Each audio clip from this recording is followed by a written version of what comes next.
Good morning. M5 or 5 ampere guys. Got a 9 amp over there. And we have floor trusses. Every single floor truss is sagging in here, guys, because that has an excessive amount of weight. You're near a body of water, so you're exposed to moisture pretty regularly. Buildings around here, guys, buildings built on sand will settle. Maybe not the whole thing, but parts of it will. If not, components of that build will settle. Everything is in a constant state of decay, guys. Everything. We are material. But we came here a couple years ago, and we were doing some work on that window over there, me and my bro. And we noticed some tile, some cracks in it, and they call it heaving. Your tile starts raising up on one side. It's not your tile that's doing that, it's your floor or your subfloor or your foundation. So we got to the point where we were able to strip the floor, carried out the tile, and right here was the problem area, right there. And we have a collapsed floor joist, guys. This is a floor truss, technically. It's collapsed down. The little plates, the little teeth were busted off of it.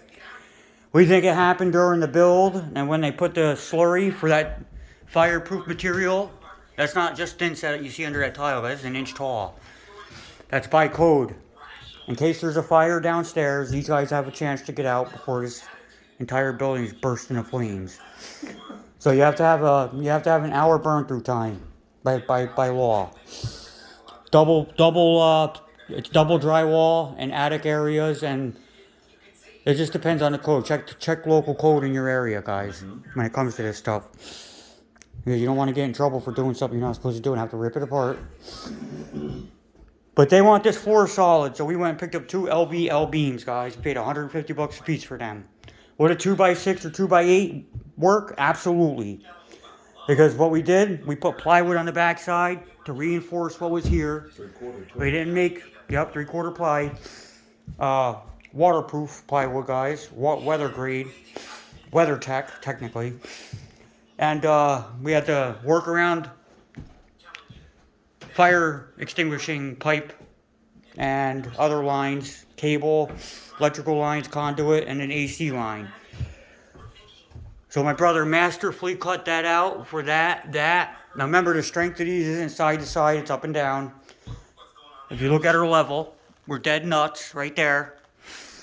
But if we did this across the whole floor, you'd have a problem. So what we have to do is we have to split the difference here, because this is all going to be under slurry anyway, for the burn through and the sound deadening qualities that it has. And we have our measurements for our length. We're gonna cut our beam. We're literally gonna rope it up, because we're on the second story. Technically it's the third floor, but they don't count the downstairs as the floor because it's all water passages. In case when the ocean gets angry, guys, it comes up on this beach. Yeah, 15-story building over there. Me and my brother did the roof on that. Did a lot of repair work up there. A lot of modification of existing structures over there to keep water from coming in. So we're going to go downstairs. See how much that beam dipped? That's over an inch. And when they poured that slurry on, guys, the last people that worked here, I think they were watching it sag down, and they just added to it. It was 2 inches thick there. Over 2 inches. About 2.5. See how? Check it out. Watch what it does right about there. See that dip? And on those plates in that area, the teeth, some of the teeth were sheared off, and the plates were literally wrinkled. So we hammered them back on, guys, and sistered up with plywood first to reinforce what was there, and then we added our beam. We do have a little bit of a hump right here. We're going to take that planer, and we're going to plane that down a little bit, not much.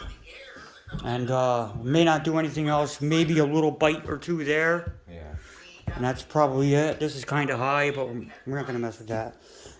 As long as the floor guy, or the guys that are going to pour the slurry, do their job right, guys, it's going to be a perfect job. Perfect. LVP flooring going on top. Now, when it comes to floors, you don't want to think that you know what you're doing and come in here and thinking, oh, I'm going to get this level. Because if you make an area level and the whole floor is pitched one way, you're going to be in trouble. So what you want to do is find out the general grade of the entire floor if that's possible, and you want to match what's there already. You don't want to go off your level always, guys. Only as a reference to what the rest of the structure is like, right? You don't want to replace a whole roof because 2 shingles are broken, right? That's what I'm saying. You can have a flat grade, meaning the surface is flat, like this board is flat. This could be it could be flat, but it could be graded slightly, and this whole building is. This whole building has a slight grade. The whole building is, every unit is different. So when we got these where the level are, we found out that this one was sagged a little bit. So what we had to do is come down at 1/8 of an inch on each end to drop it just a little bit, so that when we put our board on, it's still level.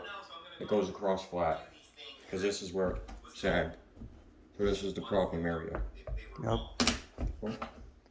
So we got that, guys. We're gonna hang our ropes, throw them over the rail, and we're gonna start making our cut. So that means we're gonna have to bring the skill saw, right? Just the skill saw is all we need, and the vibrate tool. Impacting our blocks. Okay. Yep, I got our blocks out there, and we'll keep you informed as we go. That said, get the most out of your day, guys. If you wake up, you're not feeling good, you know what? Don't call out from work. Try to go to work. And then if you don't feel good, go home. Try to make something out of your day. The thing you don't want to do, sometimes that's the thing you must do, guys. That's right. Sometimes that's your little resistance or your little hump you must get over. No matter how you feel, be grateful that you have today. Sometimes it's just giving somebody a compliment.